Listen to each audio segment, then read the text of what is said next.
Hi friends, welcome to our channel. ఇవాళ అయితే మనకు పొద్దున సరిగ్గా రైట్లు పడలేదు, మధ్యాహ్నం నుంచి అయితే రైట్స్ పడ్డాయి. అయితే ఇప్పుడు ఇక్కడ ఒక మేడంని పికప్ చేసుకుని వచ్చిన పికప్ లొకేషన్కి. మేడంని అయితే పికప్ చేసుకున్నా. ఇది మొత్తం ఆర్మీ ఏరియా. మీరు మొత్తం ఈ ఆర్మీ ఏరియా మంచి మంచి లొకేషన్స్ ఉన్నాయి. మీరు అవన్నీ కూడా వీడియో మొత్తం పూర్తిగా చూడండి. ప్రతి వీడియో మీరు పూర్తిగా చూడట్లేదు, పూర్తిగా చూస్తేనే నేనేం చెప్తున్న వీడియో అని మీకు అర్థమవుతుంది. ఇంకొకటి ఏంటంటే లైక్ చేయండి, షేర్ చేయండి, సబ్స్క్రైబ్ చేసుకోండి. సబ్స్క్రైబ్ చేయని వాళ్ళు ఎవరైనా కొత్తగా చూస్తున్నట్టయితే మరి నాకు కూడా ఒక కామెంట్ పెట్టండి. లైక్ చేస్తే నాకు కొంచెం సపోర్ట్గా ఉంటుంది. కొంచెం మ్యూజిక్ యాడ్ చేస్తున్నా ఇక్కడ, తర్వాత మళ్ళీ నేను మాట్లాడతా.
అయితే ఇదంతా ఆర్మీ ఏరియానే. మనకు లొకేషన్స్ అయితే మస్తు ఉంటుంది. గ్రీనరీ కూడా సూపర్ ఉంటుంది. ఇక్కడ చెట్లు అవన్నీ కూడా, వాతావరణం కూడా నాకు చాలా మంచి అనిపించింది. ఇంకొకటి ఏంటంటే లోపలికి వెళ్ళిన తర్వాత మస్తు సైలెంట్ ఉంటుంది. ఇప్పుడు లోపలికి వెళ్తాం మనము ఆర్మీ ఏరియా లోపలికి. సైలెంట్గా ఉంటుంది. అసలు ఎంత పీస్ఫుల్గా ఉందంటే ఎంత పీస్ఫుల్గా ఉంది. రోడ్లు కూడా మస్తు నీట్గా ఉన్నాయి లోపల. అయితే ఈ మేడము లోపల ఏదో ఆఫీస్కి వెళ్ళింది. అయితే ఆఫీస్ లోపల దాకా మనం తీసుకెళ్తుందేమో అనుకున్నా. అయితే మేడం ఏమన్నదంటే అది ఎంట్రన్స్ వచ్చి అట్లా తిరిగి రావాలి, ఎగ్జిట్ అయితే మనం ఇక్కడ నుంచి వెళ్తాము. ఎగ్జిట్ దగ్గర దిగిపోయింది మేడము. అయితే ఇదిగో ఇక్కడ మనం ఇట్లా వెళ్తున్నాం కదా, స్ట్రైట్గా వెళ్ళొచ్చు. అక్కడైతే గేట్ అక్కడ రిపేర్ చేస్తున్నారు. అక్కడ రోడ్డు కూడా రిపేర్ అవుతుంది.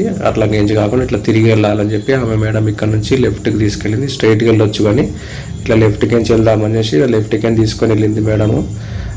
తీసుకొని వెళ్ళి లోపలకు మొత్తం ఇదంతా చూడండి, మంచి లొకేషన్ ఉంటుంది. ఇక్కడ నుంచి అయితే జనరల్ పబ్లిక్ కూడా ఇక్కడ నుంచి వెళ్ళొచ్చు. ఇప్పుడు మనము లోపలికి పోతాము. అక్కడ జనరల్ పబ్లిక్ అలో లేదు, అంటే వెళ్ళొచ్చు. 2 హెల్మెట్లు, ఇద్దరు ఉంటే 2 హెల్మెట్లు కంపల్సరీ. మళ్ళీ ఇంకొకటి ఏంటంటే మనము ఎవరన్నా బయట అదర్ పర్సన్స్ వెళ్ళాలంటే కూడా అక్కడ డాక్యుమెంట్ సబ్మిట్ చేయాల్సి ఉంటుంది, ఏదో ఒక డాక్యుమెంట్ మనది. అదేవిధంగా ఇప్పుడు మేడం అయితే మనకి వెనకాల వచ్చింది కదా, ఆ మేడం కూడా ఒక హెల్మెట్ తెచ్చుకుంది. తన హెల్మెట్ తనే తెచ్చుకుంది. ఎక్కడప్పుడు హెల్మెట్ తీసుకొని వచ్చింది. నేను ఎందుకు ఈమె హెల్మెట్ తెచ్చుకుందా అనుకున్నా. తీరా ఇక్కడ లొకేషన్కి వచ్చిన తర్వాత ఇక్కడ హెల్మెట్ కంపల్సరీ కదా నాకు అర్థమైంది. ఇంకా లోపలికి అయితే వెళ్ళినా. ఇక్కడ నుంచి అయితే మనకు హెల్మెట్ అవసరం పడుతుంది. ముందుకు లోపలికి వెళ్ళినాక అక్కడ నుంచి రిటర్న్ పంపించేస్తారు ఒకవేళ హెల్మెట్ లేకపోయినా. ఎవరైనా బయట సివిలియన్స్ వచ్చినా కానీ డాక్యుమెంట్స్ సబ్మిట్ చేసి చూపించాల్సి వస్తుంది. అలా అడుగుతారు కంపల్సరీ ఎక్కడికి వెళ్తున్నావు అనేసి కంపల్సరీ అడుగుతారు. దీని లోపలికైతే మనకు ఇవాళ ఛాన్స్ వచ్చింది వెళ్ళడానికి. అందుకే ఇంకా మంచి మంచి లొకేషన్స్ ఉంటాయి లోపల. ఆ లొకేషన్స్ అన్నీ కూడా కొన్ని వాళ్ళ బోర్డ్స్ వాళ్ళవి మెయిన్ పాయింట్స్ ఉంటాయి. అవి మనం పబ్లిక్ చూపించొద్దు కాబట్టి అవన్నీ కొన్ని కట్ చేసిన నేను. ఆ లొకేషన్స్ అయితే మీకు మంచి లొకేషన్స్ అయితే ఉన్నాయి. ఎగ్జాక్ట్ లొకేషన్లో మంచి లొకేషన్స్ అయితే చూపించిన. ఇక్కడ నుంచి ఇక్కడ ఉంటారు గార్డ్స్, వీళ్ళు లోపలికి అలౌ చేయరు అదర్ పర్సన్స్ని. ఆ మేడం రెగ్యులర్ వెళ్తుంది కాబట్టి ఆ మేడంని ఏం పట్టించుకోలేదు. వెళ్ళిపోయినాం, లోపలికి అయితే వెళ్ళిపోయినాం. ఇక్కడ నుంచి అయితే లోపల మంచి లొకేషన్స్ ఉన్నాయి. మొత్తం గ్రీనరీ, సైలెంట్ ఏరియా, అసలు ఎటువంటి శబ్దం లేదు తెలుసు. అసలు ఒక పిన్న పడ్డా మనకు క్లియర్ వినబడుతుంది, అంత మంచిగా ఉంది లోపల. ఇట్లా ఎక్కడి నుంచి అయితే అసలు పోవాలనిపించలే నాకైతే. ఇక్కడనే కొద్దిసేపు ఉంటే బాగుండి అనిపించింది, కానీ అలా ఆర్మీ వాళ్ళు ఉండనియరు. మళ్ళీ లోపలికి వచ్చిన తర్వాత మనము వెహికల్ బిలో 40 ఉండాలా. 40 కంటే స్పీడ్ పోతే ఆల్రెడీ వాళ్ళు ఎక్కడ పెడతారో తెలియదు, స్పీడ్ గన్లు ఉంటాయి. మనకు వెళ్ళిన తర్వాత గేట్ దగ్గరికి ఎగ్జిట్ అయ్యేటప్పుడు కానీ ఎంటర్ అయితే కూడా అక్కడ ఆపేస్తారు, మనకు ప్రాబ్లం అవుతుంది. అందుకే ఇంట్లోకి ఎవరైనా ఎంటర్ అయితే కూడా మనము 30-40 వారి లోపలనే వాళ్ళ 40 దాటొద్దు. మళ్ళీ ఓవర్టేక్లు కూడా ఇలా చేయొద్దు, గమ్మన వెళ్ళిపోవాలి సైలెంట్గా. మేడం ఇక్కడ ఎగ్జిట్ గేట్ ఉన్నది, ఇక్కడ ఎగ్జిట్ గేట్ ఉంటే ఇక్కడే దిగిపోయింది మేడము. ఇక్కడ నుంచి ఎగ్జిట్ అంట. ఎంట్రన్స్ వచ్చేసి అక్కడ నుంచి తిరిగి రావాలా, వచ్చి లోపలికి పోయి మళ్ళీ లోపల నుంచి ఎగ్జిట్ కావడానికి నీకు మళ్ళీ చాలా లాంగ్ అవుతుంది. వద్దు ఇక్కడ దిగిపోతాను మేడం, అక్కడ దిగిపోయి ఇంకా మేడం అయితే అమౌంట్ ఇచ్చేసింది. అక్కడ నుంచి ఇటు నుంచి వేరే ఏరియాకి వెళ్ళిపోదాం, ఇక్కడ ఇంకో గేట్ ఉంటుంది, అక్కడ నుంచి వేరే ఏరియాకి వెళ్ళిపోదాం అనేసి వెళ్తుంటే మళ్ళీ నాకు ఒక రైడ్ పడ్డది. రిటర్న్ మళ్ళీ మనం ఎట్లయితే వచ్చినామో అటు నుంచి వెళ్ళాల్సిన రైడ్ పడ్డది. ఇక సరే అనేసి అదే ఏరియాకి దాదాపు 3 కిలోమీటర్ ఉన్నది రైడ్. ఇది పికప్ లొకేషను. మన కస్టమర్ ఆగుతాడా ఆగడా అనే టెన్షన్ తోటి నేను వెళ్ళిన. ఎందుకంటే ఇలా లోపల బగాయించడానికి ఉండదు బండి. ఊళ్ళో అయితే మంచిగా ఉండే కానీ ఎక్కువ స్పీడ్ పోనీకి ఉండదు. ఇక్కడ మనకు 40 లోపలనే పోవాలా, జాగ్రత్తగా ఉండాలి ఆర్మీ ఏరియాకి వెళ్ళినప్పుడు. ఎందుకంటే ఒక్క చిన్న మిస్టేక్ చేసినా కానీ మనకు చాలా ప్రాబ్లం అవుతుంది ఆర్మీ ఏరియాలో. అందుకే వెళ్ళిన కస్టమర్ దగ్గరికి అయితే వెళ్ళిన. ఇక్కడ గేట్ దగ్గర నుంచి మనం అప్పుడు ఎంట్రన్స్ అయినాము, ఇప్పుడు ఎగ్జిట్ అయినాము. కస్టమర్ అయితే వెయిట్ చేస్తాడో చేయడో నా టెన్షన్ ఉంటుంది నాకైతే. ఎందుకంటే పొద్దున ఇవాళ అన్ని పార్సల్ పడ్డాయి, చిన్న పార్సల్ పడ్డాయి. అవి కూడా చిన్న పార్సల్ అంటే ఒకటి 5 కిలోమీటర్స్ పడ్డది. ఇంకొకటి వచ్చేసి మనకు 1.5 కిలోమీటర్ 2 కిలోమీటర్ ఉండే పికప్. డ్రాప్ కూడా అంతే ఉండే, అది కూడా ఆర్మీ వాళ్ళది పడి ఉండే. ఆ లోపలికి వెళ్ళి ఇంకా అది ఇచ్చేసరికి నాకు చుక్కలు కనబడ్డాయి. ఎందుకంటే ఆ ఎంట్రీ దగ్గర మన మొత్తం డాక్యుమెంట్స్ సబ్మిట్ చేయాలి, మన ఫోటో తీసుకుంటారు, లైవ్ ఫోటో అవన్నీ ఉంటాయి కదా, తలకాయ నొప్పి. అందుకే కొంచెం ఆర్మీ ఏరియాలో పార్సల్ వస్తే కొంచెం జాగ్రత్త. అంటే అసలు అది ఏంది మొత్తం ఫుల్ డీటెయిల్స్ కావాలి వాళ్ళకి. మళ్ళీ కస్టమర్తో మాట్లాడిపియాల. ఇవన్నీ ఒక్కొక్కసారి కస్టమర్, అది ఆర్మీ ఏరియా కాబట్టి సిగ్నల్స్ తక్కువ ఉంటే ఒక్కోసారి కాల్ కలవది, మనం ఇక బుక్ అయిపోతాము. వాళ్ళకి బిఎస్ఎన్ఎల్ వాడతారు ఎక్కువ, వాళ్ళు కొంచెం ప్రాబ్లం అవుతుంది. ఇంకొకటి ఏంటంటే ఇప్పుడు ఈ లొకేషన్స్ అన్నీ కూడా మీకు మంచిగా ఉంటాయి చూడండి, బ్యూటిఫుల్ లొకేషన్స్ ఉంటాయి ఈ వీడియో మొత్తము. అందుకే మధ్యలో మీకు కొంచెం మ్యూజిక్ యాడ్ చేసిన, ఎందుకంటే ఊరికే నా మాటలు ఏమి వింటారు, కొంచెం మ్యూజిక్ కూడా నేను ఎంజాయ్ చేయండి అని చెప్పేసి పెట్టిన. మళ్ళీ ఇదే ఇక్కడ నుంచే మేడం తీసుకొని వెళ్ళి ఉంటుంది, మనం ఇక్కడ నుంచే మళ్ళీ వెళ్తున్నాము. ముందుకైతే కస్టమర్ ఉన్నాడు, చూద్దాం మళ్ళీ కస్టమర్ దగ్గర పోయినాక క్యాన్సిల్ చేస్తాడా మళ్ళీ ఏం చేస్తాడో అదొక టెన్షన్ ఉంది. ఎందుకంటే పొద్దున్న నుంచి సరిగ్గా రైడ్ లేవు. ఇక ఇప్పుడు మధ్యాహ్నం తర్వాత నుంచి అయితే ఒక ఊపు అందుకున్నాయి. మంచిగానే పడ్డాయి. కాకపోతే ఏంటంటే పికప్ లొకేషన్లు ఏమో లాంగ్ ఉండి డ్రాప్ లొకేషన్లు తక్కువ ఉన్నాయి. చాలా అట్లనే పడ్డాయి, చాలా చిన్న చిన్నవి పడ్డాయి. మొత్తం 24 రైడ్లు చేసిన ఈరోజు. అది కూడా చిన్న చిన్న రైడ్స్ 24 రైడ్స్ చేసిన. ఓలాలో 2 చేసిన, ర్యాపిడోలో వచ్చేసి 22 రైడ్లు చేసిన. 20 అన్నీ చిన్న చిన్నవి. కాకపోతే మనకు ఎక్కడ టైం వేస్ట్ అవుతుంది అంటే కస్టమర్ని ఎక్కించుకునేటప్పుడు డ్రాప్ చేసినాక వాళ్ళ అమౌంట్ కానీ స్కాన్ చేసి అమౌంట్ వచ్చే వరకు అక్కడ టైం వేస్ట్ అవుతుంది. మళ్ళీ ఒకటి ఏంటంటే పికప్ లొకేషన్కి వెళ్తాం కదా, అట్లా పెట్రోల్ వేస్ట్ అవుతుంది. ఎందుకంటే ఎక్కువ రైడ్స్ చేసినాం అన్నట్టే కానీ అంత పెట్రోల్ వేస్ట్ అయింది చాలా ఇవాళ. ఎందుకంటే పికప్ లొకేషన్ ప్రతిదీ కూడా 2.5 కిలోమీటర్స్ అట్లానే ఉంది. చిన్న లొకేషన్ పక్కన నియర్ బై ఏవి రాలేదు ఇవాళ. ఇంకా అయినా చేసిన. మళ్ళీ నేను సిటీకి వెళ్ళలేదు ఇవాళ, సిటీ అవుట్స్కట్లనే చేసిన. అందుకే మనకి చిన్న చిన్న రైడ్స్ పడ్డాయి. సిటీకి వెళ్తే పెద్దవి పడతాయి. కాకపోతే ఏంటంటే ఇంకా ట్రాఫిక్లో ఒకటి, రెండోది పడలేదు, అసలు రైడ్సే రాలేదు. ఎందుకో ఇవాళ చాలా రైడ్స్ తక్కువ ఉన్నాయి. నాకు అదే అనిపించింది, రైడ్స్ పడలేదు. మధ్యాహ్నం దాకా చాలా నాకు ఇది అనిపించింది, ఇక వెళ్ళిపోదామా అనిపించింది. ఎందుకు చూద్దాం ఇంకోసేపు అన్నట్టుగా ఉన్నా. సరే అని పార్సల్ వచ్చినాయి. ఆ పార్సల్ వీడియో తీసినా కానీ ఆ పార్సల్ ఏం పెట్టాలనేసి కొన్ని పెట్టలేదు పార్సల్, కొన్ని అయితే పెట్టిన. అది మీరు ఈ రైట్లో కూడా ఉంటుంది పార్సల్. లైవ్ ఫిష్ అనమాట. అంటే అక్వేరియం షాప్ నుంచి మనం లైవ్ ఫిష్లు తీసుకెళ్ళాము. అవి కూడా పెట్టిన. మార్నింగ్ వచ్చేసి అది ఉంటుంది ఫిష్, ఏమంటారు, చనిపోయిన ఫిష్లు మనం కట్ చేసి తినడానికి ఆ ఫిష్లు తీసుకెళ్ళిన.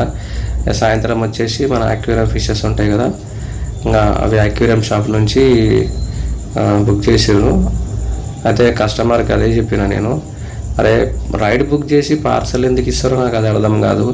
వాళ్ళకి రైడ్ బుక్ చేసినా పార్సల్ బుక్ చేసినా అంతే, మా అంటే 10 రూపీస్ తేడా ఉంటుంది దానికి దీనికి.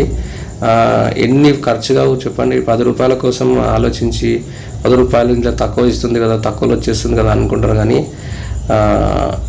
వచ్చేటప్పుడు తీసుకెళ్ళేటప్పుడు పార్సల్ తీసుకెళ్ళి దానికి సెక్యూరిటీ ఉండదు మనము. ఎందుకంటే వాళ్ళు రేపు పొద్దున ఏం ప్రాబ్లం వచ్చినా కానీ ఆ ప్రాబ్లంకి వాళ్ళ కంప్లైంట్ రేజ్ చేయడానికి ఉంటుంది. ఎందుకంటే వాళ్ళు బుక్ చేసింది రైడు, ఇచ్చింది పార్సల్. అట్లా అందరు రైడర్లు అందరూ మంచోళ్ళు ఉంటారని చెప్పలేము. అందరూ మ్యాక్సిమం అయితే రైడర్స్ అందరూ కూడా కొంచెం బెటరే. కాకపోతే వాళ్ళని కూడా మీరు అర్థం చేసుకోండి. మీరు పార్సల్ బుక్ చేయడం వల్ల వాళ్ళకు ఒక 2 రూపీస్ కిలోమీటర్కి ఎక్స్ట్రా ఇస్తుంది కంపెనీ. మీరు రైడ్ బుక్ చేయడం వల్ల తక్కువ రేట్ ఇస్తారు. అట్లా మళ్ళీ ఒకటి, రైడ్ బుక్ చేస్తే ఏంటంటే పర్సన్ వెనకాలండి మనకు నావిగేషన్ మనం తప్పు చూపించినా చూపించకపోయినా కస్టమర్ గైడ్ చేస్తుంటాడు. రైట్గా లెఫ్ట్గా ఎక్కడ వెళ్ళాలనేది కస్టమర్ రోడ్ చెప్తుంటాడు. వెళ్ళడానికి కొంచెం కంఫర్ట్గా ఉంటుంది. పార్సల్ ఇచ్చినప్పుడు ఏమవుతుందంటే ఒకవేళ మీరు లొకేషన్ పర్ఫెక్ట్ పెట్టకపోయినా, ఒకవేళ నావిగేషన్ ఏదైనా ప్రాబ్లం వచ్చినా, అప్పుడప్పుడు నావిగేషన్ ప్రాబ్లం వస్తుంది, చూపించదు. అంటే మీరు ముందుకున్న లొకేషన్ ముందుకే ఆగిపోతుంది. ఒక్కొక్కసారి మీ లొకేషన్ ఒకవైపు ఉంటే ఇంకొక వైపు చూపిస్తుంది అప్పుడప్పుడు. అట్లాంటి ప్రాబ్లమ్స్ అయినప్పుడు మేము అక్కడికి వెళ్ళిన తర్వాత అది మనకి కస్టమర్కి కాల్ చేస్తాం కదా, మనం వెళ్ళి రీచ్ అయినామని చెప్పేసి కాల్ చేస్తాం కదా. అప్పుడు మళ్ళీ వాళ్ళు కాదు ఇక్కడ అక్కడ అంటే అలా మాకు పెట్రోల్ లాస్ అయిపోతుంది. అందుకే మీరేం చేయాలంటే పార్సల్ అయితే పార్సల్ జెన్యున్గా ఉండండి. ఎందుకు అబద్ధం? మనకు పార్సల్ ఉంటే పార్సల్ అని బుక్ చేయండి, రైడ్ అయితే రైడ్ బుక్ చేయండి. రైడ్ ఉంటే పిలియన్ రైడర్కి ఇన్సూరెన్స్ ఉంటుందంట. నాకు తెలియదు, నేను కూడా విన్నా.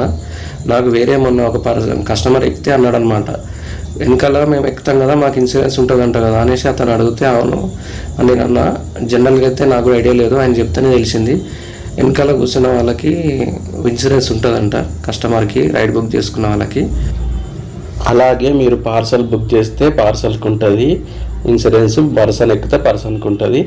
ఇంకొకటి ఏంటంటే మీరు పార్సల్ బుక్ చేయడం వల్ల మీకే బెనిఫిట్, మీకే సేఫ్. ఎందుకంటే మీ ఐటమ్ సేఫ్గా మీ దగ్గర దాకా చేరుతుంది.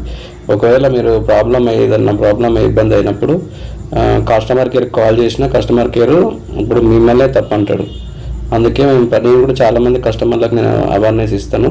ఇంకొకటి ఏంటంటే కస్టమర్కి పార్సల్ ఎక్కడ ఉంటుంది మాకు తెలియదని చెప్తున్నారు. 90% అట్లనే చెప్తున్నారు, పార్సల్ గురించి నాకు తెలియదు అని చెప్తున్నారు. కొందరు అయితేనేమో మేము ఎప్పుడు ఇదే బుక్ చేస్తామని చెప్తారు, అది కరెక్ట్ కాదు. రెండోది ఏంటంటే పార్సల్ ఎక్కడ ఉంటుంది అంటే మనం యాప్ ఓపెన్ చేయగానే మనకు కింద వెహికల్స్ కనపడుతుంటాయి, ఆటో, బైక్, కారు కనబడ్డ దాని పక్కనే ఒకటి బాక్స్ లాగా ఉంటుంది, అదే మన కాటన్ బాక్స్ ఉంటుంది కదా, ఆ బాక్స్ లాగా ఉంటుంది. అదే ఒకవేళ ఎంత చదువు రాను కానీ అక్కడ డబ్బా ఉంటుంది, ఆ డబ్బాను ప్రెస్ చేస్తే అదే పార్సల్. అక్కడ మనము pickup location, drop location address enter చేయాల్సి ఉంటుంది. పికప్ దగ్గర పర్సన్ ఫోన్ నెంబరు, డ్రాప్ దగ్గర ఉండే పర్సన్ ఫోన్ నెంబరు మనం ఎంటర్ చేయాలి. అది చేస్తే ఏమవుతుందంటే పికప్ చేసుకున్నప్పుడు పికప్ దగ్గర ఉన్న లొకేషన్లో ఉన్న కస్టమర్కి ఓటీపీ వస్తుంది. ఆ ఓటీపీ కస్టమర్ పికప్ దగ్గర చెప్పాలా. మళ్ళీ డ్రాప్ దగ్గర ఏ కస్టమర్ అయితే రిసీవ్ చేసుకుంటాడో ఆ కస్టమర్ కూడా ఓటీపీ చెప్పాల్సి ఉంటుంది. ఎందుకంటే రైట్ పర్సన్కి మనము పార్సల్ ఇస్తున్నామా లేదా, ఆ పర్సన్ బదులు అక్కడ వేరే ఎవరున్నా మనం ఇవ్వడానికి ఉండదు. ఎందుకంటే అది ఇప్పుడు జనరల్గా ఏదైనా మొబైల్ షాపే కానీ ఏదైనా షాప్ ఉందనుకో, ఆ షాప్కి మనం పార్సల్ తీసుకెళ్ళినప్పుడు బయట వేరే వాళ్ళు నిల్చొని ఇది నేనే బుక్ చేసి నాకు ఇచ్చేసి అని చెప్పేసి ఏదో మనకు పార్సల్కి మనకైనా అమౌంట్ ఎంత అవుతుంది, మా అంటే చిన్న దగ్గర ఉంటే ఒక 30 రూపాయలు 50 రూపాయలు అవుతుంది. ఆ డబ్బులు ఇచ్చేసి ఆ పార్సల్ తీసేసుకున్నాను అనుకో, అది ఒకవేళ డిస్ప్లేనో లేకపోతే మొబైల్ ఏదైనా కాస్ట్లీ ఐటమ్ ఉందనుకో, అప్పుడు మనకు కరెక్ట్ పర్సన్కి ఇచ్చిన మరి మనకు ఐడియా ఉండదు. ఆ కస్టమర్ ఎవరైతే మనకు రైడ్ బుక్ చేసిరో వాళ్ళు కంప్లైంట్ చేస్తారు డైరెక్ట్ కస్టమర్ కేర్కి ఫోన్ చేసి. ఇంకో కస్టమర్ నేను డ్రాప్ చేసేసి మెల్లగా వెళ్ళిన పెట్రోల్ పోసుకుందామని. ఇక్కడికి వచ్చిన పెట్రోల్ పోసుకోవడం రాగానే పెట్రోల్ బంక్లకు రాగానే ఇక రైడ్ పడ్డది. ఇంకా సరేలే పెట్రోల్ తర్వాత పోసుకోవచ్చు అనేసి ఇక మళ్ళీ, ఎందుకంటే పెట్రోల్ పోసుకునే వాళ్ళకి కస్టమర్ ఆగాడు.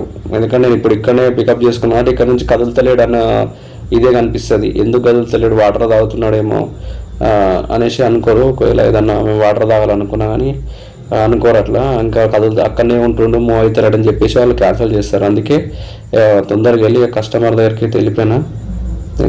ఇది కూడా మనకు 1.5 కిలోమీటర్ పికప్ ఉండే, 2 కిలోమీటర్ డ్రాప్ ఉండే, చిన్న రైడ్స్ పడ్డాయి వాళ్ళన్నీ. కస్టమర్ అయితే డ్రాప్ చేసేసిన. ఇంకొకటి, మీరు వీడియోస్ అయితే మొత్తం చూస్తలేరు, చూడండి, పూర్తిగా చూడండి చూసేవాళ్ళు ఎవరైనా.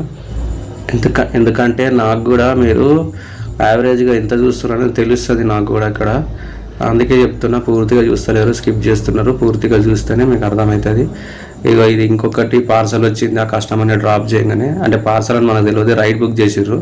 ఇక్కడికి వచ్చి కస్టమర్కి కాల్ చేస్తే కస్టమర్ పక్కన అక్వేరియం షాప్ ఉంటుంది, ఆ అక్వేరియం షాప్లో ఆయన పార్సల్ ఇస్తాడు, తీసుకో అని చెప్పి కస్టమర్ చెప్తుంది. ఇంకా నేను ఫోన్లో ఏం ఆర్గ్యుమెంట్ చేయాలా, ఇంకా సరేలే ఇంకా అసలే రైట్స్ లేవని చెప్పేసి తీసుకున్నా. అది వచ్చేసి లైవ్ ఫిషెస్ అనమాట, అక్వేరియంలో పెంచుకునే చేపలు ఉంటాయి కదా, అవి తీసుకొని వచ్చిన. ఇది ఒక 5 కిలోమీటర్స్ ఉండే. కస్టమర్ దగ్గరకు వచ్చి కస్టమర్కి అదే చెప్తున్నా నేను, మీరు పార్సల్ బుక్ చేయాలని చెప్తే ఆమె నాకు తెలియదే అంటుంది. తెలియదు కదా అక్కడ ఉంటుంది అని చెప్పిన తర్వాత కస్టమర్ అయితే అమౌంట్ ఇచ్చేసారు. మనకైతే 49 రూపీస్ అయింది. కనీసం రూపాయి కూడా ఎక్కువ కొట్టరు తెలుసా వీళ్ళు. 49 అయితే 49, 48 అయితే 48 కొడతారు. మళ్ళీ పార్సల్ తెచ్చిచ్చిండు కదా, పార్సల్ అయితే మనకు ఎక్కువ అయితే ఉండే కదా అని అనుకోరు. ఇగో రైట్స్ వస్తున్నాయి, ఇట్లా యాక్సెప్ట్ చేసే లోపల క్యాన్సిల్ అయిపోతున్నాయి. ఇక చాలా అట్లా అవుతుంది. రైపడల్లో రెడీగా ఉంటున్నారా మరి, అది ఏమవుతుంది, రైడ్ ఇట్లా వస్తుంది, అది మనకు కనబడి లోపల మనం యాక్సెప్ట్ చేసే లోపల యాక్సెప్ట్ అయిపోతున్నాయి. చాలా అట్లా రైడ్స్ పోతున్నాయి. ఇంకొకటి ఏంటంటే రైడ్స్ తక్కువనే వచ్చినాయి. ఇక ఈరోజు అయితే మొత్తం వచ్చేసి 1000 రూపీస్ ఎర్నింగ్ అయింది. మార్నింగ్ 10 to నైట్ 7:30 వరకు అయింది. 125 కిలోమీటర్స్ తిరిగినాయి అలా మొత్తం.